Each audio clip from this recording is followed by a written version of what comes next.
Assalamualaikum warahmatullahi wabarakatuh. Yang terhormat Bapak Novidian Natasha, Eskom MSI, selaku dosen pengampu mata kuliah analisis berorientasi objek pada kelas IF 403. Perkenalkan, nama saya Anugrah Putra Prawira. Di sini saya sebagai moderator dan juga sekaligus salah satu pemateri yang akan mempresentasikan materi tentang Object Oriented Analysis and Design atau OAD. Kelompok kami itu terdiri dari 5 orang. Yang pertama saya sendiri, Anugrah Putra Prawira. Yang kedua ada Faisal Dwinanto. Yang ketiga ada Ferry Eko Prabowo. Yang keempat ada Muhammad Rokib. Dan yang terakhir ada Yandra Permi Putra.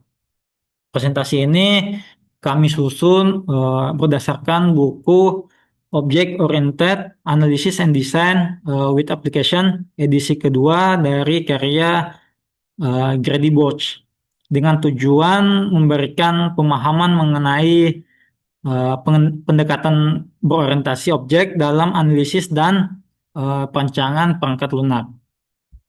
Di sini pada isi bukunya terdapat 12 chapter. Pada kesempatan kali ini saya akan membawakan chapter 1. Chapter 1 itu The Object Oriented Philosophy. Chapter ini membahas tentang tantangan utama dalam pengembangan perangkat lunak, yaitu kompleksitas. Borch menyebutkan bahwa kompleksitas pada software tidak dapat dihilangkan, tapi bisa dikendalikan menggunakan pendekatan Object Oriented Programming atau OOP. Kompleksitas ini muncul karena ada 3 penyebabnya, yaitu yang pertama banyaknya fitur dan aturan bisnis yang harus diakomodasi, yang kedua adanya perubahan kebutuhan penggunaan, yang ketiga ini keterbatasan manusia dalam memahami sistem besar. Bosch menekankan pentingnya decomposition atau pembagian tugas dan abstraction dalam desain software. Object-oriented decomposition lebih unggul dibanding pendekatan algoritmik dalam mengelola sistem besar. Tujuan utama tim software adalah menciptakan ilusi kesederhanaan bagi pengguna. Walau di dalamnya terdapat sistem yang rumit, dengan menerapkan prinsip OOP, kita dapat membangun sistem yang fleksibel, mudah dikembangkan, dan tahan terhadap perubahan. Baik, saya sudah menjelaskan bagian awal. Selanjutnya saya persilakan kepada Faisal Dwinanto untuk menjelaskan pembahasan chapter selanjutnya. Sekian.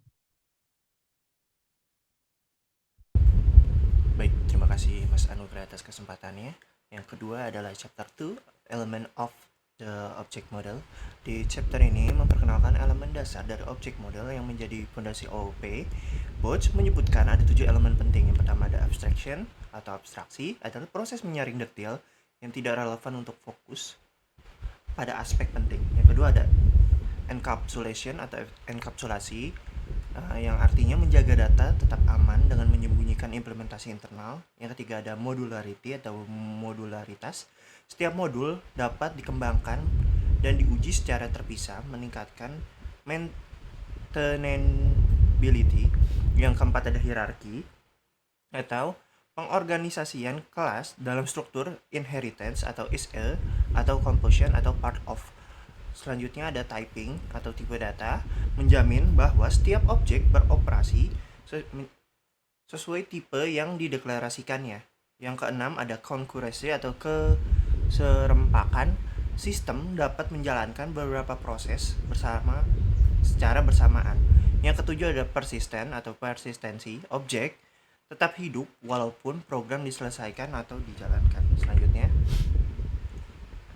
ada chapter 3, Applying the Object Model.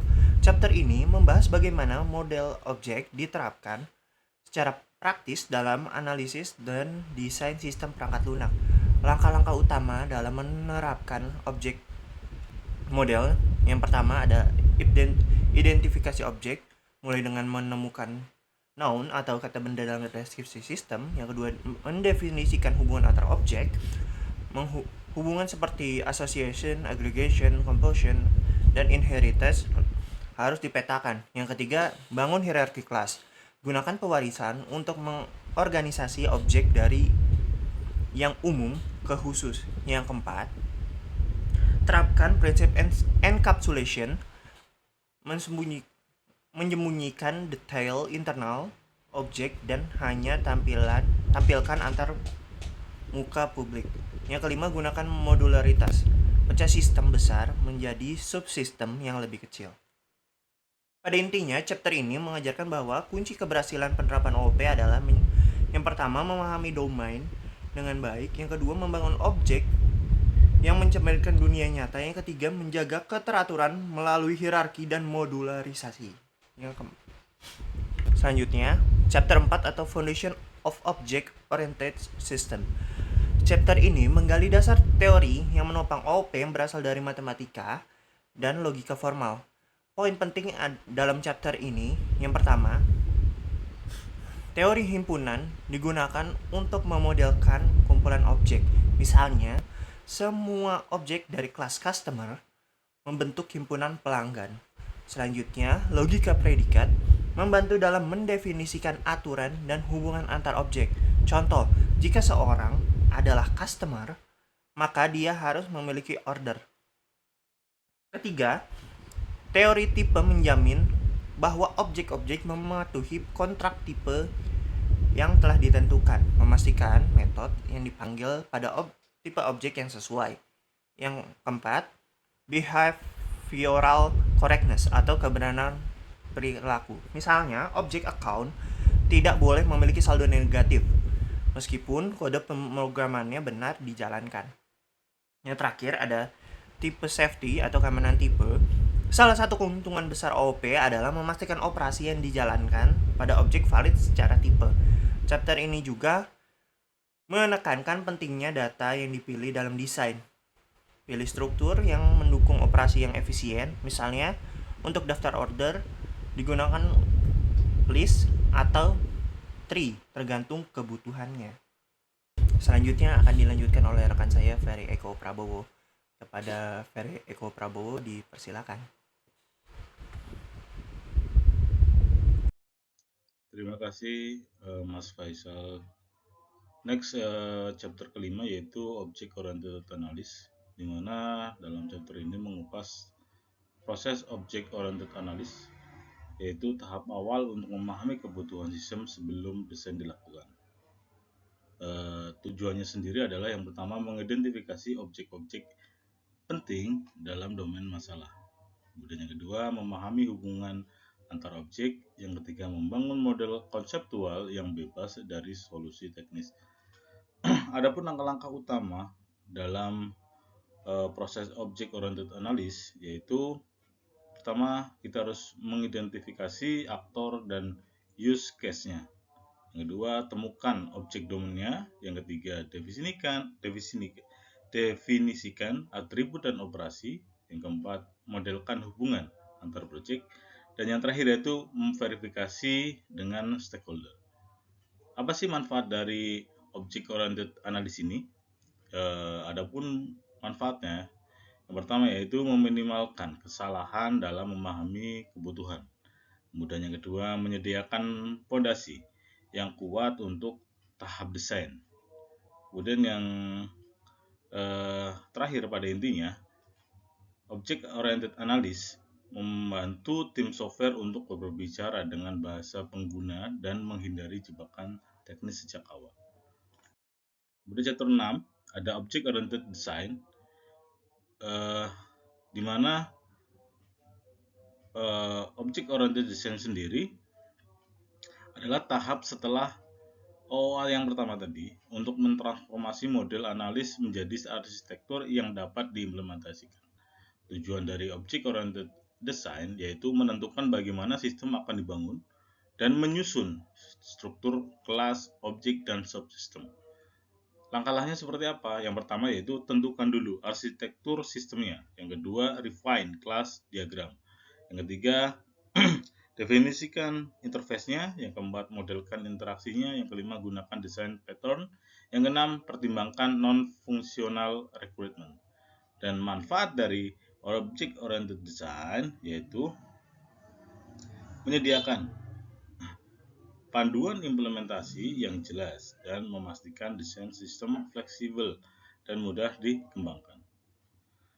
Pada intinya, object oriented design ini adalah proses menyusun cetak biru, sistem yang kuat, terstruktur, dan siap diubah menjadi kode nyata. Kemudian untuk chapter 7 ada object oriented programming. Setelah tadi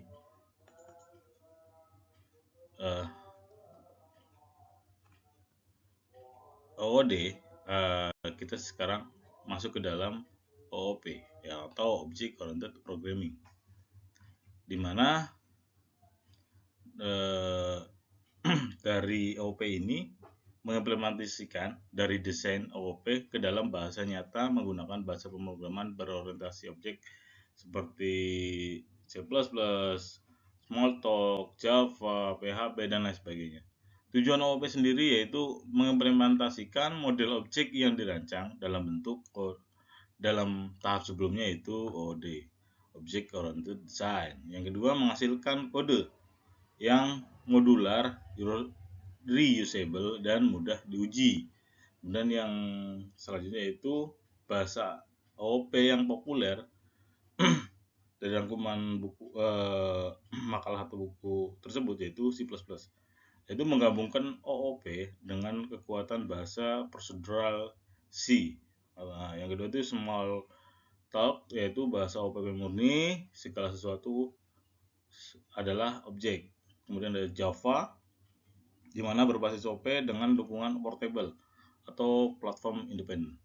Manfaat OOP sendiri itu satu, kode lebih mudah dipelihara dan dikembangkan. Yang kedua, memungkinkan reuse kode di berbagai objek. Kemudian yang ketiga, sistem lebih fleksibel dalam menghadapi perubahan. Pada intinya, chapter ini mengajarkan bahwa OOP bukan hanya teori desain, tapi juga praktik coding yang disiplin agar sistem dapat tumbuh dengan sehat. Untuk chapter selanjutnya akan dijelaskan Mas Rokib, dipersilakan. Ya, terima kasih Mas Fereko atas waktu dan kesempatannya. Di sini saya Muhammad Rokib. Di sini saya akan menjelaskan terkait tentang chapter 8 tentang data acquisition. Chapter ini membahas tentang studi kasus sistem pengawasan cuaca berbasis arsitektur berorientasi objek. Poin utama dari chapter ini yang pertama adalah validasi arsitektur melalui skenario, di mana pengembangan sistem dilakukan secara bertahap atau incremental. Untuk yang kedua ada mekanisme sensor, di mana pada chapter ini desain mengedepankan prinsip reuse dan fleksibilitas dalam menambah jenis sensor yang baru. Untuk yang ketiga ada deferred measure, di mana pendekatan menekankan prinsip objectivation, di mana kalkulasi algoritmik dibungkus dalam objek agar arsitektur tetap modular dan dapat digunakan ulang di sistem yang lain. Untuk yang keempat ada interaksi pengguna. Maksud dari interaksi pengguna ini, sistem dirancang agar perubahan antar muka pengguna bisa diimplementasikan tanpa merubah arsitektur yang inti. Untuk yang kelima, ada pemeliharaan dan evolusi. Untuk nilai utama dari chapter ini, yang pertama ada prinsip iterasi dan evolusi, yaitu adalah mengembangkan sistem kompleks sebaiknya bertahap untuk meminimalisirkan resiko. Untuk yang kedua ada desain yang fleksibel, di mana arsitektur yang baik memungkinkan ekspansi fitur tanpa menyebabkan kerusakan pada sistem yang setelah berjalan atau yang sudah beroperasional. Untuk yang ketiga ada memisahkan setiap penanggung jawab, di mana setiap kelas ini dirancang untuk menangani tanggung jawab yang spesifik, sehingga memudahkan untuk dalam proses pemeliharaan atau mengembangkan sistem atau dan fitur yang baru.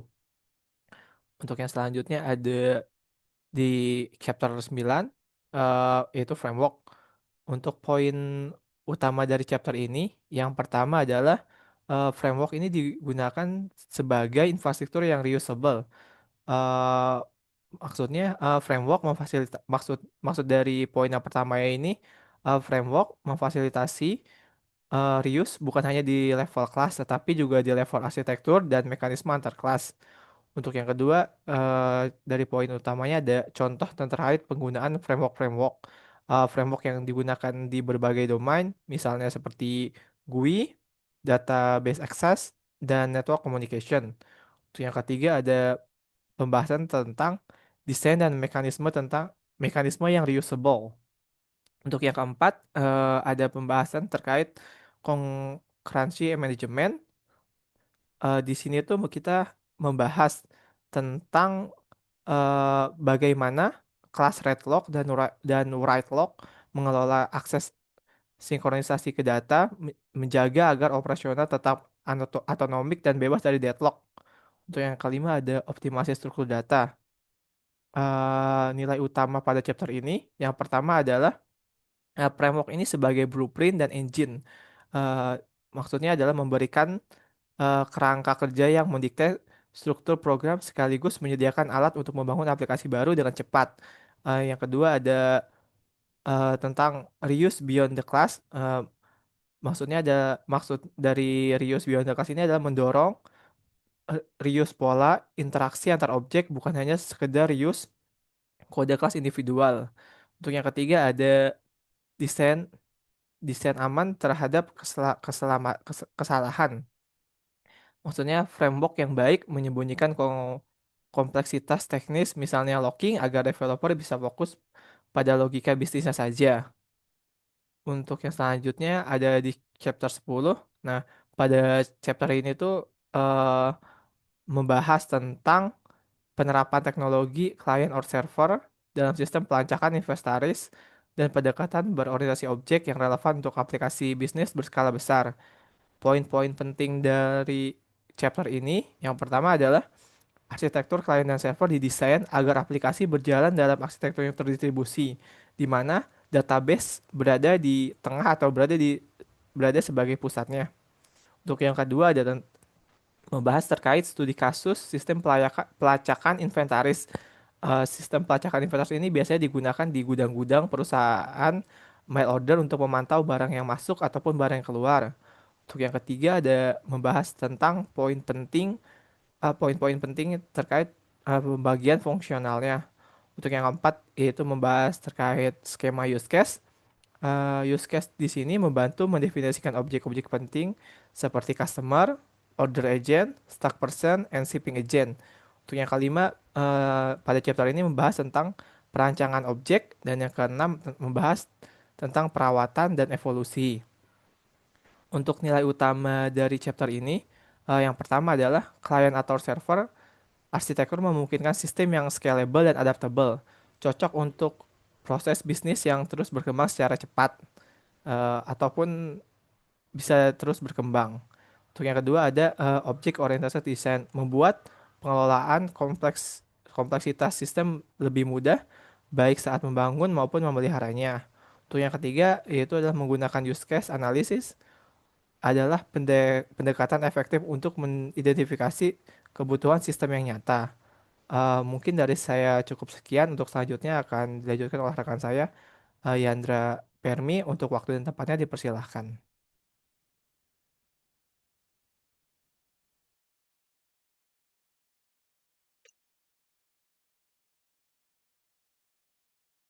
Terima kasih untuk Muhammad Rokib.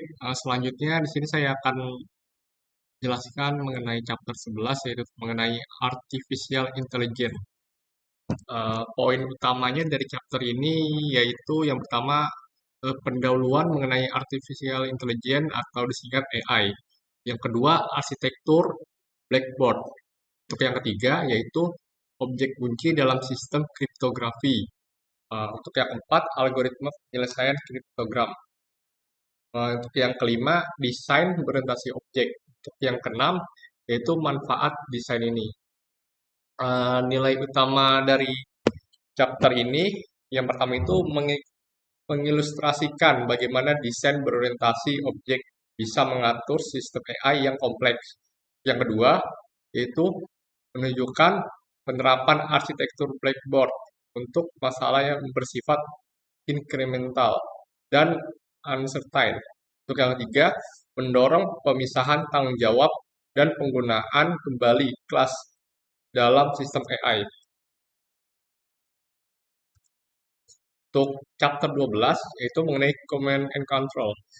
Poin utama di sini yaitu yang pertama studi kasus mengenai sistem manajemen lalu lintas kereta api, yang kedua arsitektur pesan, untuk yang ketiga trend plan manajemen, untuk yang keempat manajemen konsistensi, yang kelima desain tampilan, yang keenam prinsip desain yang ditekankan. Untuk nilai utamanya dari chapter ini, yang pertama itu menampilkan penerapan desain berorientasi objek pada sistem komando dan kendali skala besar. Untuk yang kedua, menekankan pentingan distribusi data dan komunikasi asinkron di sistem real time, mission critical.